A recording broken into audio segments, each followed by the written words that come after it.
प्रभु को नाम धन्यवाद हो प्रभु दयाकारी अनुग्रहकारी आम मान प्रति से अति उत्तम एवं विश्वस्त परमेश्वर होता सकाशु आज मैंने एपरी एक मुहूर्त मध्य आम समस्ते प्रवेश करूँ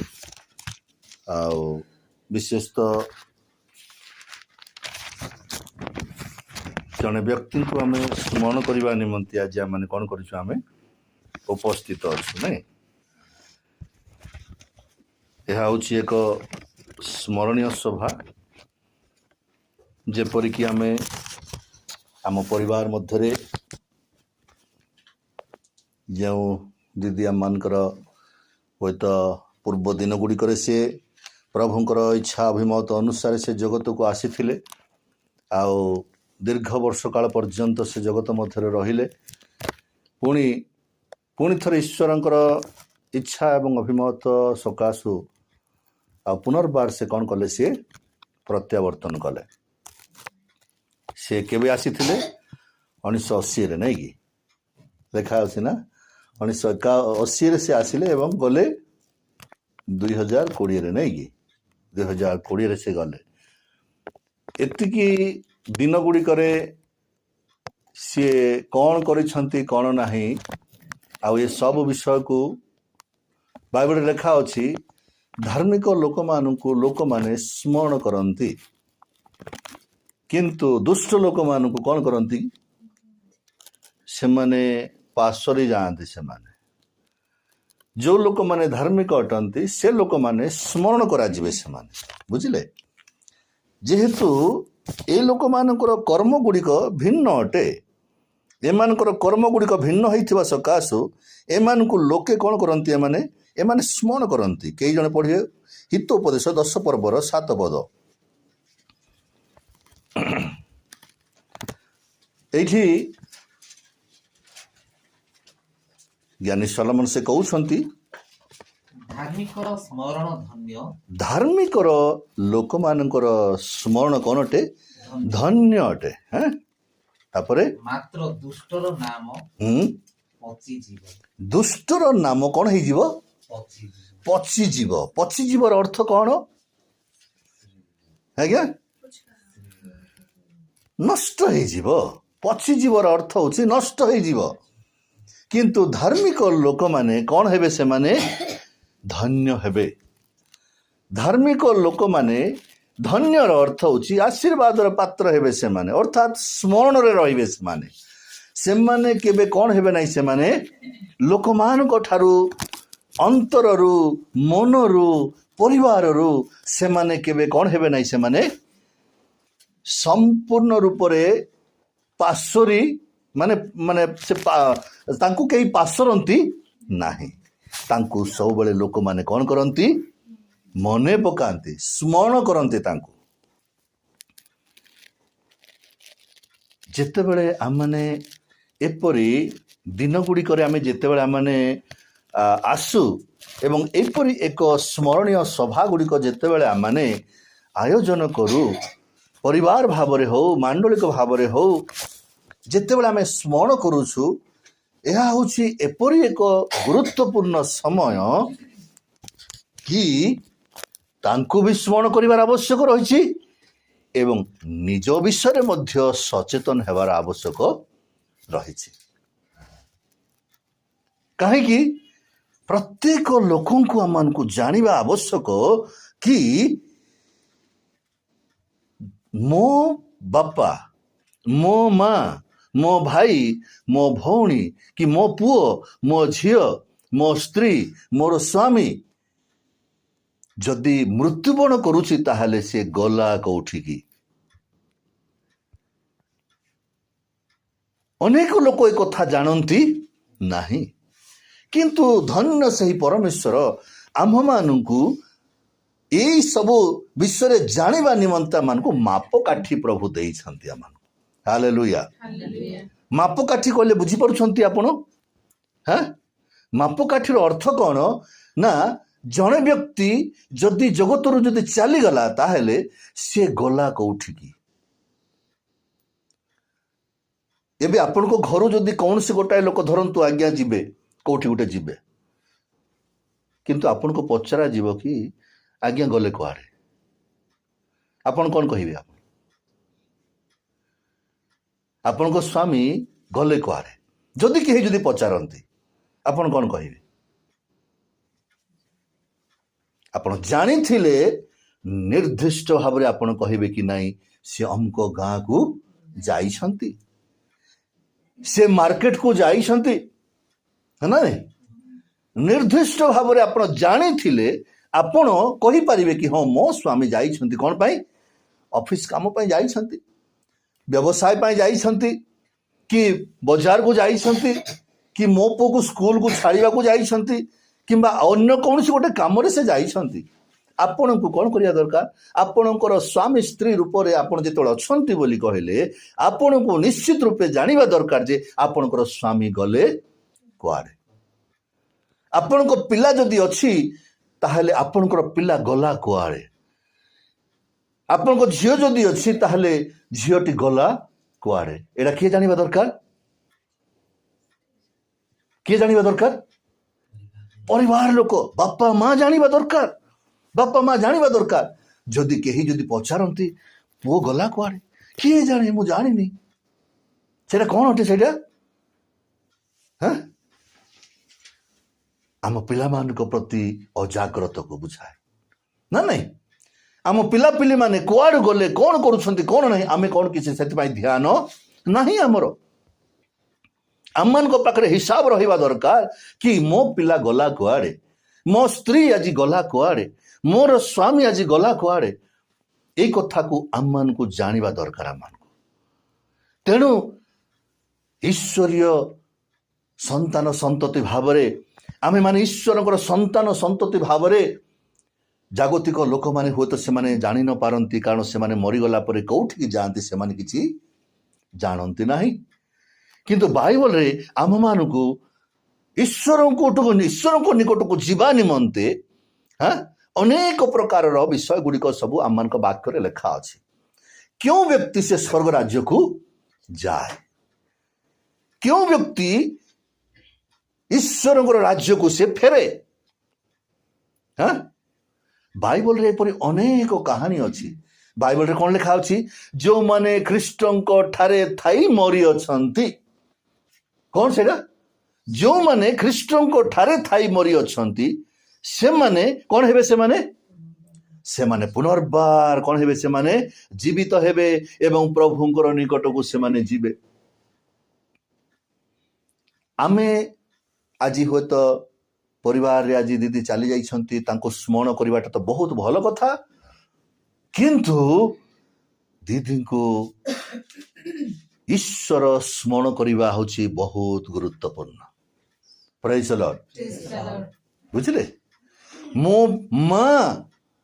ମା ଯେତେବେଳେ ଚାଲିଗଲେ ଆମେ ଦୁଇ ଜଣ ସ୍ୱାମୀ ସ୍ତ୍ରୀ, ଆମେ ଦୁଇ ଜଣଙ୍କ ମଧ୍ୟରେ ଗୋଟେ ଆଲୋଚନା ହେଲା। ଇଏ କହୁଛନ୍ତି କି ମା ବୋଧେ, କାହିଁକି ମୁଁ ମରିଗଲା ପରେ, ମା ମରିଗଲା ପରେ ମୁଁ ଦୀର୍ଘ ଦିନ ପର୍ଯ୍ୟନ୍ତ ମୁଁ ପ୍ରାର୍ଥନା କରୁଥିଲି, ପ୍ରଭୁ ସେ ଗଲେ କୁଆଡ଼େ, କୋଉଠିକି ସେ ଗଲେ, ତାଙ୍କର ଆତ୍ମା କ'ଣ ରକ୍ଷା ପାଇଛି କି? ଅନେକ କାମ ଗୁଡ଼ିକ ସବୁ ଆମେ ଯେତେବେଳେ ସ୍ମରଣ କଲୁ ସେଇ ସମୟରେ ନାଇଁ ନାଇଁ ଏପରି କାମ ଦାମ କରିଛନ୍ତି, ସେ କେମିତି ସେ ସ୍ୱର୍ଗ ରାଜ୍ୟରେ ସେ ଯିବେ? ସେ ଯଦି ପ୍ରଭୁଙ୍କ ଠାରେ ନଥାଇକରି ଯଦି ମରିବେ ତାହେଲେ ପ୍ରଭୁଙ୍କ ଠାରେ ଯିବେ କେମିତି? ପ୍ରଭୁ ନେବେ କେମିତି? ହଁ ନା ନାଇଁ?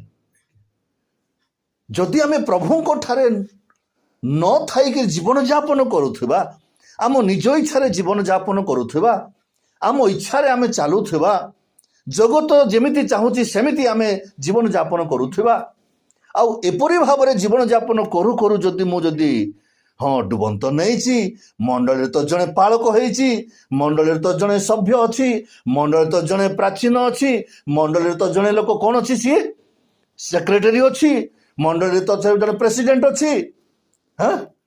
ଆଉ ପ୍ରେସିଡେଣ୍ଟ ଅଛି, ଆହୁରି କ'ଣ ସ୍ୱର୍ଗ ରାଜ୍ୟକୁ ସେ ଯିବ ନାହିଁ କି? ଅନେକ ସମୟରେ ଆମମାନଙ୍କର ଚିନ୍ତାଧାରା, ଆମମାନଙ୍କର ଜଜମେଣ୍ଟ ଗୁଡ଼ିକ ସେଇ ପ୍ରକାର ନାହିଁ କି? ଯେତେବେଳେ ମଶାଣୀକୁ ଆମେ ଯେତେବେଳେ ଯାଉ ସେହି ସମୟରେ ଆମେ ଅନେକ ସମୟରେ ପ୍ରଭୁଙ୍କର ଲୋକମାନେ କହନ୍ତି କି ଓ ପ୍ରଭୁ ତାଙ୍କୁ କ'ଣ କଲେ, ତାଙ୍କୁ କ'ଣ କଲେ? ସ୍ୱର୍ଗକୁ, ତାଙ୍କ କୋଳକୁ ନେଇଗଲେ ବୋଲିକି ଆମେ କହୁ ନା ନାଇଁ? सी स्वर्ग को चलीगला बोली आम कहू ईश्वर कल को चलीगला बोली आम कही था आम किंतु ये बिचारा कौन हो आत्महत्या करी मरी कि मद पीकरी कौन सी गोटे गाड़ी एक्सीडेंट रे से कौन हो सी मरी ना नहीं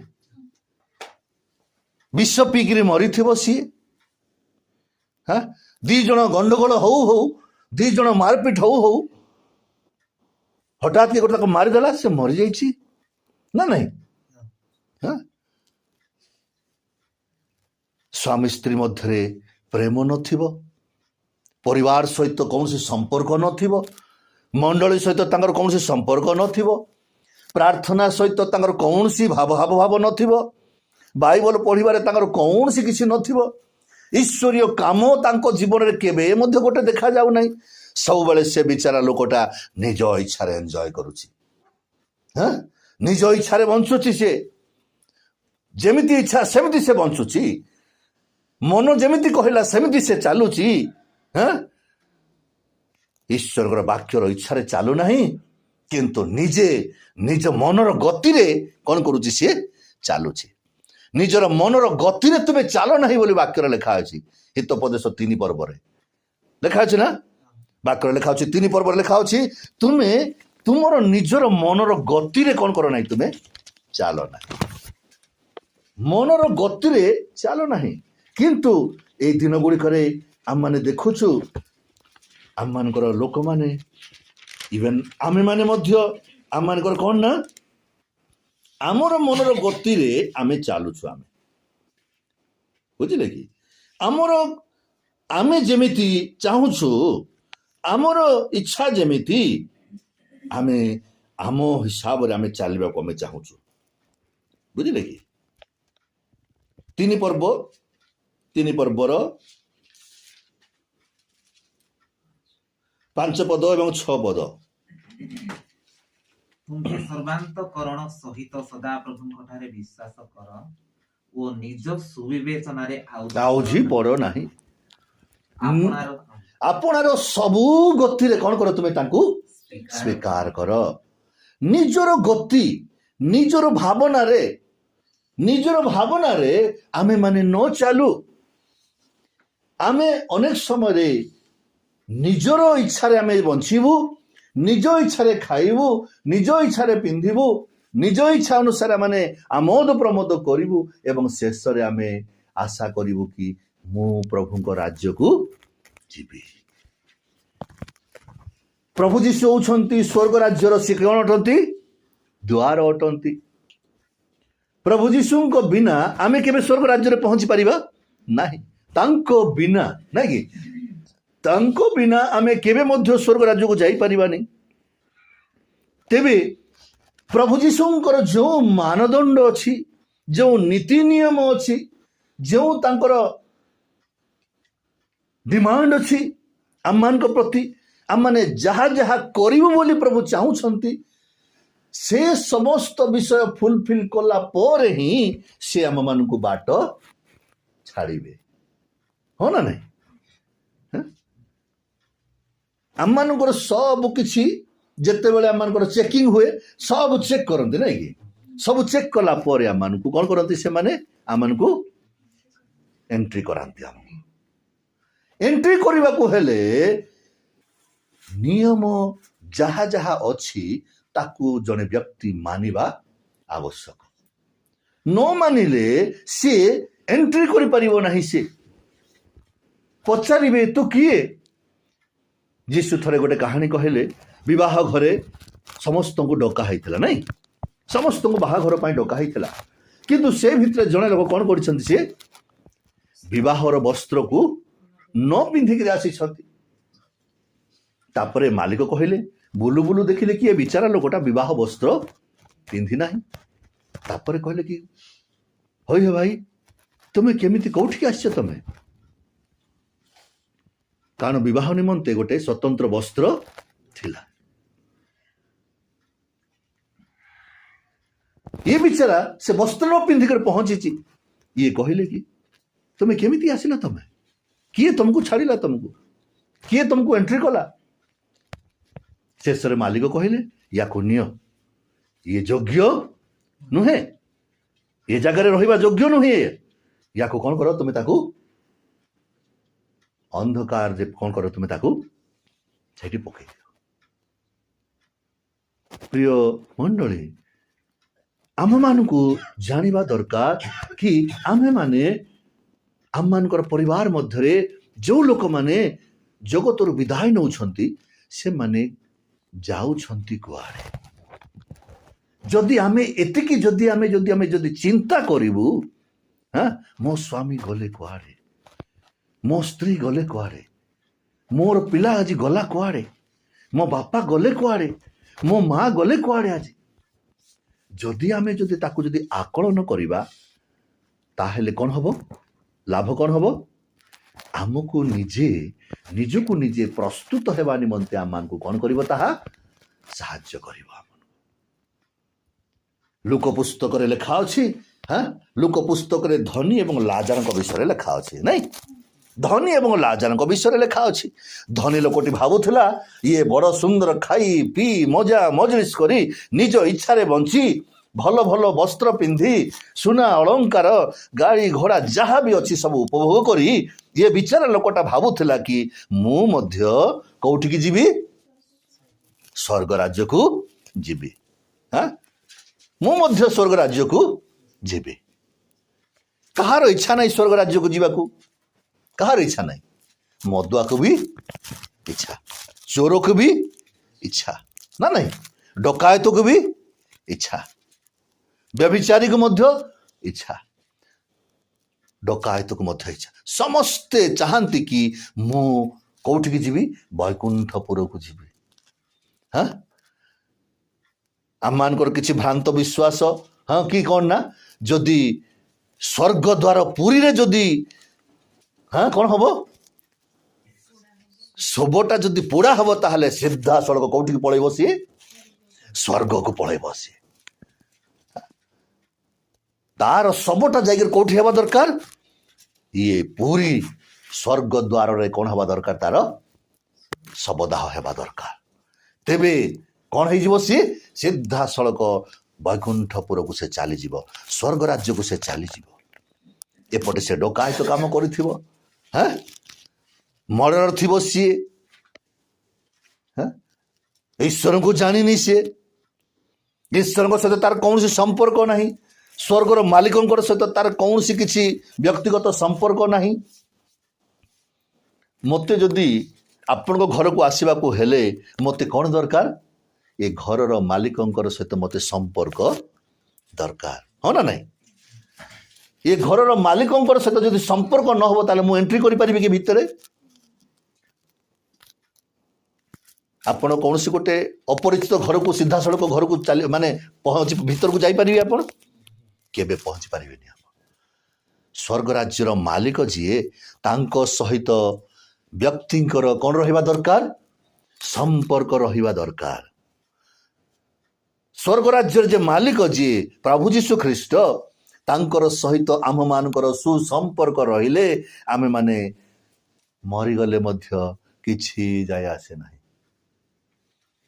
प्रेरित पाउल सहित कहले कौन कहे, आमे बंचिले भी आमे प्रभुंकर, मले मध्य प्रभुंकर। हाथी को कहती कौन ना, हाथी मले भी लखे आउ बंचिले भी लखे।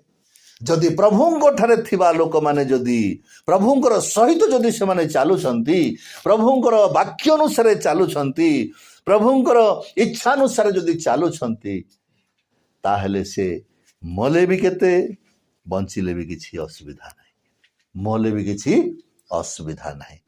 कारण ए माने ईश्वरंक सहित रही करी माने कौन करुछंती, माने जीवन यापन करुछंती। लाजार प्रभुंकर सहित रही दुख आसिला, कष्ट आसिला, रोग आसिला, घा गुड़ाक हेई तार शरीर गुड़ाक सब पची सड़ी नष्ट हो गला, तथापि प्रभु को कौन कला नहीं, सी परित्याग कले नहीं, से प्रभु को परित्याग कले नहीं। दुख मध्यरे सुधा, कष्ट मध्यरे सुधा, रोग मध्यरे सुधा से आपणार सृष्टिकर्ता को से सब बेले हृदय मध्यरे से रखी थे। सी ହୃଦୟ ମଧ୍ୟରେ ସେ ରଖିଥିବା ସକାଶୁ ଇଏ ବ୍ୟକ୍ତିଟି ମଧ୍ୟ ମରିଗଲା। ଇଏ ଧନୀ ବ୍ୟକ୍ତି ଯେମିତି ଭାବୁଥିଲା ମୁଁ ମଧ୍ୟ କୋଉଠିକି ଯିବି, ସ୍ୱର୍ଗ ରାଜ୍ୟକୁ ଯିବି, କିନ୍ତୁ କଣ ହେଇଗଲା? କଣ ହେଇଗଲା? ନିଜର ଜଜମେଣ୍ଟ ଯୋଉଟା ଆପଣ ଚାହୁଁଥିଲେ, ଧନୀ ବ୍ୟକ୍ତି ଚାହୁଁଥିଲା ମୁଁ ଏତେ ଭଲ ଲୋକ, ଏତେ ଧନୀ ଲୋକ, ଏତେ ଲୋକଙ୍କୁ ମୁଁ ଇଏ କରିଛି ସେ କରିଛି, ମୁଁ କଣ ସ୍ୱର୍ଗ ରାଜ୍ୟ ଯିବି ନାହିଁ? ଅନେକ ସମୟରେ ଆଜି ଆମମାନଙ୍କର ମଧ୍ୟ ବେଳେ ବେଳେ ଆମେ ଧର୍ମ କର୍ମ କରି ମଧ୍ୟ ଆମେ ଭାବୁଛୁ କି ଆମେ ବି ସ୍ୱର୍ଗ ରାଜ୍ୟକୁ ଯିବୁ ବୋଲି। ଏ ଧର୍ମ କର୍ମ ଗୁଡ଼ିକ ଈଶ୍ୱରଙ୍କ ରାଜ୍ୟକୁ ନିଏ ନାହିଁ, କିନ୍ତୁ ଆମମାନଙ୍କର ପ୍ରଭୁ ଯୀଶୁଙ୍କ ଠାରେ ବିଶ୍ୱାସ କରିବା ଦ୍ୱାରା, କାରଣ ଯେ କେହି ତାଙ୍କ ଠାରେ ବିଶ୍ୱାସ କରେ ସିଏ କଣ ହବ ନାହିଁ? ସେ ବିନଷ୍ଟ ହବ ନାହିଁ, ତାର ଆତ୍ମା ବିନଷ୍ଟ ହବ ନାହିଁ, ବରଂ କଣ ପାଇବ? ସେ ଅନନ୍ତ ଜୀବନ ପାଇବ। ପ୍ରେଜ୍ ଦ ଲର୍ଡ। ଯେଉଁମାନେ ବିଶ୍ୱାସ କରନ୍ତି, ଆଜି ହୁଏତ ମଣ୍ଡଳୀରେ ଅନେକ ଲୋକ ଭାବନ୍ତି କି ମୁଁ ତ ଅଛି ପ୍ରାଚୀନ, ମୁଁ ତ ଅଛି ସଭାପତି, ମୁଁ ତ ସେକ୍ରେଟାରୀ ଅଛି, ମୁଁ ତ ସଙ୍ଗୀତର କଣ କି ଆରାଧନାକୁ ମୁଁ କଣ କରୁଛି, ମୁଁ ପରିଚାଳନା କରୁଛି, ମୁଁ ମଣ୍ଡଳୀର ଟଙ୍କା ରଖୁଛି, ମୁଁ କଣ ସ୍ୱର୍ଗ ରାଜ୍ୟକୁ ଯିବି ନାହିଁ?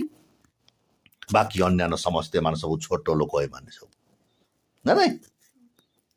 ବେଳେବେଳେ ଆଜିକାଲିର ମଣ୍ଡଳୀ ଗୁଡ଼ିକରେ ଯେଉଁ କମିଟି ଗୁଡ଼ିକ ଭାବୁଛନ୍ତି କି ମୁଁ ବଡ଼, କମିଟିରେ ସେକ୍ରେଟାରୀ ବଡ଼, ପ୍ରେସିଡେଣ୍ଟ ବଡ଼, ବିଚାରା ଇଏ ପ୍ରଭୁଙ୍କର କଥା କହିବା ଲୋକଙ୍କର କିଛି ମୂଲ୍ୟ ନାହିଁ।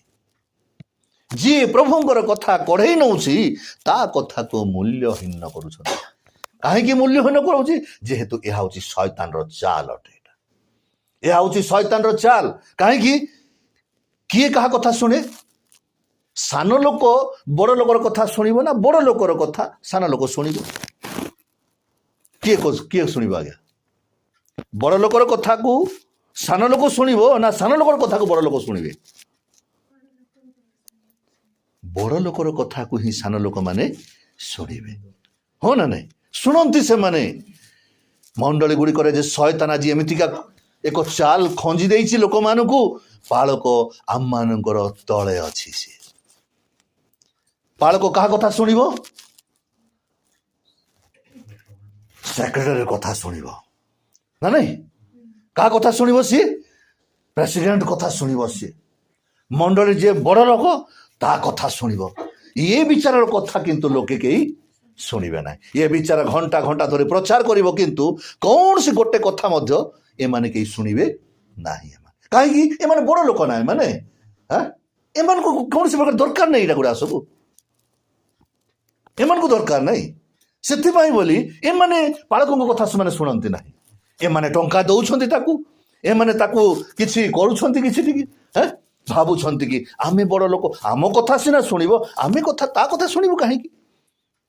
ଏମାନେ ଏପରି ଭାବରେ ଶୟତାନ ଏମାନଙ୍କୁ ବିନାଶ ଆଡ଼କୁ ନେଇଯାଉଛି। ଏମାନେ ଅଧିକ ଗର୍ବ, ବୁଝିଲେ କି? ଏମାନେ ସବୁ ଆମେ ଗର୍ବ, ବଡ଼ ବଡ଼ ଚର୍ଚ୍ଚ ଗୁଡ଼ିକରେ କ'ଣ ନା କମିଟି ଯୋଉ ଗୁଡ଼ିକ ଅଛି, ମୁଁ ହୁଏତ ଆପଣମାନେ ଥିବେ, ମୁଁ ଜାଣିନି, ମୁଁ କିନ୍ତୁ ଆପଣମାନେ ସେ ପ୍ରକାର ନୁହନ୍ତି। କିନ୍ତୁ ଯେଉଁ ମଣ୍ଡଳୀ ଗୁଡ଼ିକରେ ଅଛି, ଆଜି ପ୍ରତ୍ୟେକ ମଣ୍ଡଳୀ ଗୁଡ଼ିକରେ ସେମାନେ ଭାବୁଛନ୍ତି ମୁଁ ପ୍ରେସିଡେଣ୍ଟ, ମୁଁ ସେକ୍ରେଟାରୀ, ହଁ କି ନାହିଁ? ମୋ କଥା କିଏ ଶୁଣିବ? ପାଳକ ଶୁଣିବ। ଉଠ କହିଲେ ଉଠିବ, ବସ୍ କହିଲେ ବସିବ ସେ। କାହିଁକି? ଆମେ ତାକୁ ଚଳଉଛୁ।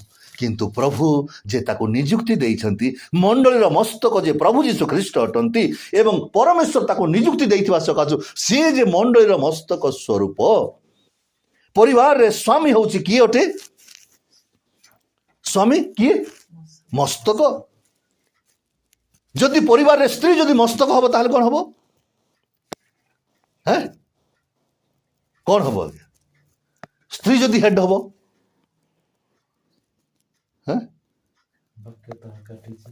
ପରିବାର ଓଲଟ ପାଲଟ ହେଇଯିବ। ବୁଝିଲେ? ପରିବାର ଯୋଉ ଜାଗାରେ ରହିବା କଥା ସେଇଠି ଆଉ ସେମାନେ ରହିବେ ନାହିଁ। ଯେହେତୁ କଣ୍ଟ୍ରୋଲ କରୁଛି କିଏ? ସ୍ତ୍ରୀ। କିଏ କରିବା କଥା? ସେ ଜ୍ଞାନୀ ହଉ, ଅଜ୍ଞାନୀ ହଉ, ମଦୁଆ ହଉ, ବେଧୁଆ ହଉ, ଯାହା ବି ହଉ ନା କାହିଁକି, ପରିବାରରେ ସ୍ୱାମୀ ହଉଛି ସେ ହେଡ୍ ହେବା ଦରକାର। ସିଏ କ'ଣ ହେବା ଦରକାର? ସେ प्रधान स्थान नेबा दरकार।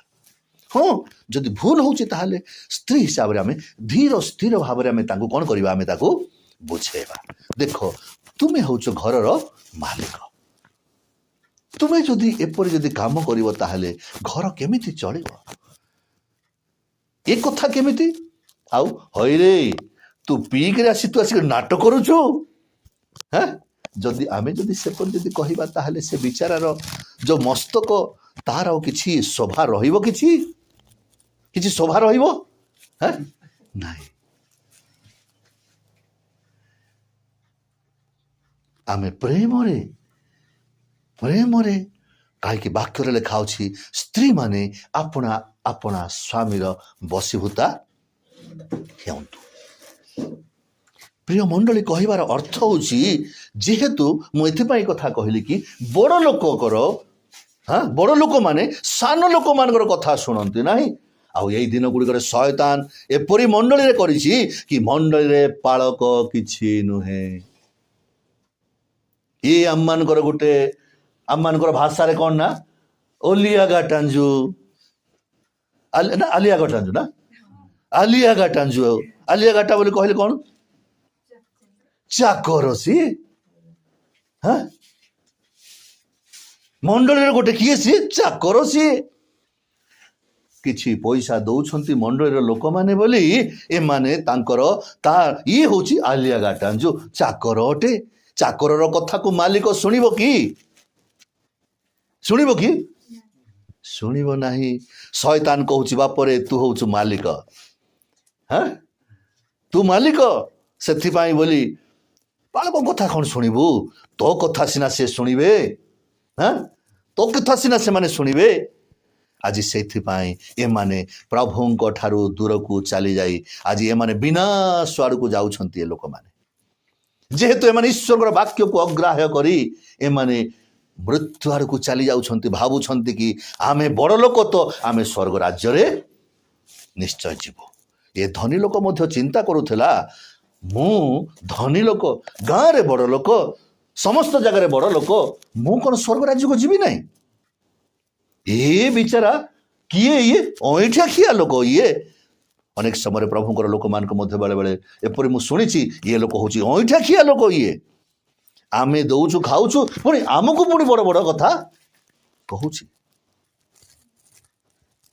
प्रिय मंडली एपरी स्मरण करने समय आम मान बुझा दरकार कि मु आज ख्रीष्टंक ठारे थाई मु जीवन यापन करुची ना मु मोर निजर ज्ञान रे निजर बुद्धि रे मु चालीची जगत जेमिति चालीची से प्रकार भाव रे मु चालीची।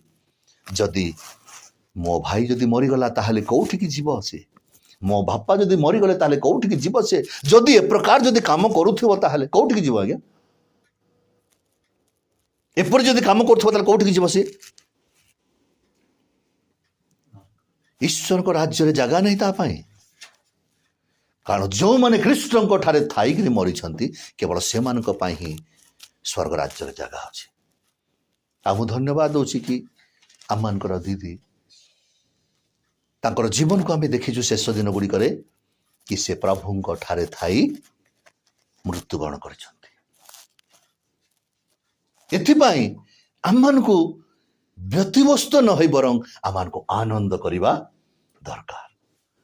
आमे आनंद करिबा दरकार कि मो भौणी मो दीदी कोठी जाइछंती प्रभुंकर सहित से जाइछंती। Hallelujah praise the lord. आम माने एतिकी निश्चित होगा दरकार तांको जीवन शैली को देखी कि मोर दीदी मोर स्वामी मोर पिता मोर माता कि मो पुओ मो झियो मो स्त्री मोर स्वामी ए माने प्रभुंक ठारे थाई अनेक समय लोक कहते ना ओ से लोकटा प्रभुंक ठारे थाई सब बेले प्रार्थना रे थिला वाक्य पढ़ुला ओ दान करुला प्रभुंक राज्य निमंते करुला ये सब करुला से सब करुला प्रभुंक राज्य निमंते तार रेस्ट नथिला एपरी समय से कौन हो जाए से मरी जाउछि। वाक्य प्रचार कला बेले किए काको मरी बाइबल रे अनेक शहीद होइछंती नहीं प्रभुंकर शिष्य माने जीशुंकर शिष्य माने समस्ते समस्त को हत्या करागला क्या क्रूशबिद्ध करागला क्या करतरे कटागला କାହାକୁ ଆଉ କ'ଣ କ'ଣ କରାଗଲା। ଥୋମାଙ୍କୁ ବର୍ଷାରେ ମାରିକି ତାକୁ ମାରି ଦିଆଗଲା। ଏ ବିଚାର ଗଲେ କୁଆଡ଼େ ଇଏ କୋଉଠିକି ଯିବେ ବୋଲି ଭାବୁଛନ୍ତି ଏମାନେ? କୋଉଠିକି ଯିବେ ଏମାନେ? କୋଉଠିକି ଯିବେ? ପ୍ରଭୁଙ୍କର ସକାଶେ ଏମାନେ ମୃତ୍ୟୁବରଣ କରିଛନ୍ତି। ପ୍ରଭୁଙ୍କର ସକାଶେ ଏମାନେ ସବୁ ହତ୍ୟା କରାଯାଇଛନ୍ତି।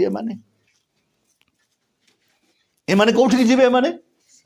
ଏମାନେ ନିଶ୍ଚିତ ରୂପେ ଅବ୍ରାହମ, ନୋହ, ହନୋକ ଏମାନେ ସବୁ କ'ଣ? ଏମାନେ ପ୍ରଭୁଙ୍କର ସହିତ ଚାଲୁ ଚାଲୁ ଚାଲୁ ଚାଲୁ ଚାଲୁ ଚାଲୁ କ'ଣ ହେଇଗଲେ? ସେମାନେ ପ୍ରଭୁଙ୍କ ନିକଟକୁ ଚାଲିଗଲେ। ପ୍ରେଜ୍ ଦ ଲର୍ଡ। ଯଦି ଆମେମାନେ ମଧ୍ୟ ଜଗତରେ ଆମେ ମଧ୍ୟ ପ୍ରଭୁଙ୍କର ସହିତ ଚାଲୁ ଚାଲୁ ଚାଲୁ ଚାଲୁ ଚାଲୁ ଚାଲୁ ଆମେ ଯଦି ଆମ ଜୀବନକୁ ଯଦି ଆମେ ଜଗତ ମଧ୍ୟରେ ଯଦି ଆମେ ହରେଇବା, ତାହେଲେ ପ୍ରଭୁ ଯୀଶୁ କହିଲେ କି ଭୟ କର ନାହିଁ, ଉଦ୍ବିଗ୍ନ ହୁଅ ନାହିଁ। ମୁଁ କ'ଣ କରୁଛି? ମୁଁ ତୁମମାନଙ୍କ ପାଇଁ ଜାଗା ଖୋଜିବାକୁ, ଜାଗା ପ୍ରସ୍ତୁତ କରିବାକୁ ମୁଁ ଯାଉଛି। ଜାଗା ପ୍ରସ୍ତୁତ କରି ସାରିଲା ପରେ ମୁଁ କ'ଣ କରିବି? ମୁଁ ପୁନର୍ବାର ଫେରିକିରି ଆସିବି। ହାଲେଲୁୟା। ଯୋହନ ପୁସ୍ତକ 14 ପର୍ବରେ ଲେଖା ଅଛି 1-3 ପଦରେ ସେ କହିଲେ କି କ'ଣ ହୁଅ ନାହିଁ ତୁମେ? ପଢ଼ନ୍ତୁ ଯୋହନ ପୁସ୍ତକ 14 ପର୍ବ 1 ପଦରୁ 3 ପଦ। ଏଠି ଲେଖା ଅଛି ଯୀଶୁ କହିଲେ କ'ଣ? ଏଇଟା ହେଉଛି ଶିଷ୍ୟମାନେ ଯେତେବେଳେ କ'ଣ ହଉଛନ୍ତି? ସେମାନେ ବହୁତ ଭୟଗ୍ରସ୍ତ ଅଛନ୍ତି। ତୁମ୍ଭମାନଙ୍କର ହୃଦୟ ଉଦ୍ବିଗ୍ନ ନ ହେଉ।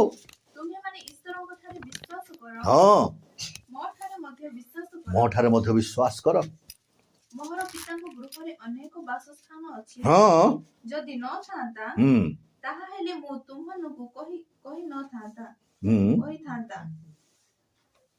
ମୁଁ ତୁମମାନଙ୍କ ନିମନ୍ତେ ସ୍ଥାନ ପ୍ରସ୍ତୁତ କରିବାକୁ ଯାଉଅଛି।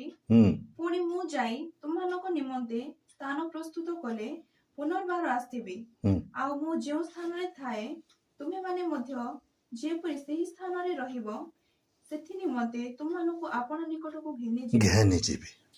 ପ୍ରଭୁ ଯୀଶୁ କହିଲେ କି ପୁଅରେ, ଝିଅରେ, ମାରେ, ମୁଁ ତୁମମାନଙ୍କ ପାଇଁ କ'ଣ କରିବାକୁ ଯାଉଛି? ସ୍ଥାନ ପ୍ରସ୍ତୁତ କରିବାକୁ ଯାଉଛି। କାହିଁକି ସେ ସ୍ଥାନ ପ୍ରସ୍ତୁତ କରିବାକୁ ଯାଇଛନ୍ତି? କାହା ପାଇଁ ସ୍ଥାନ ପ୍ରସ୍ତୁତ କରିବାକୁ ଯାଉଛନ୍ତି?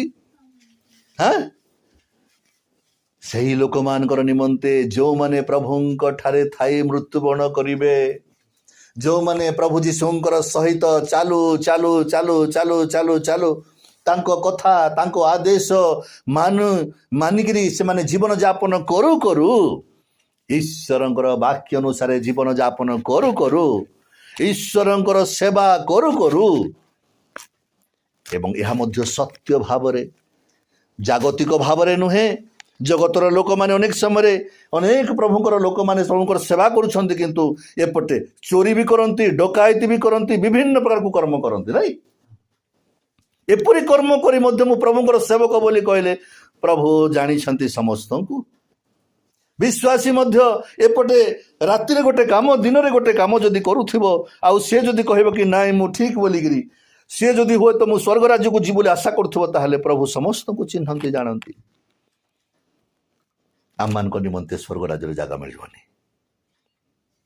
ପ୍ରଭୁ ଯୀଶୁ ଅପେକ୍ଷା କରିଛନ୍ତି ଆଜି ସେଇ ଲୋକମାନଙ୍କୁ, ଯେଉଁ ଲୋକମାନେ ତାଙ୍କ ଇଚ୍ଛାରେ ଜୀବନଯାପନ କରୁଛନ୍ତି। ଯେଉଁ ଲୋକ ତାଙ୍କ ଇଚ୍ଛାରେ ଜୀବନଯାପନ କରୁ କରୁ ଏ ଜଗତରୁ ଯେତେବେଳେ ବିଦାୟ ନିଏ, ପ୍ରଭୁ ତାଙ୍କୁ କ'ଣ କରନ୍ତି? ତାଙ୍କୁ ସ୍ୱାଗତ କରନ୍ତି।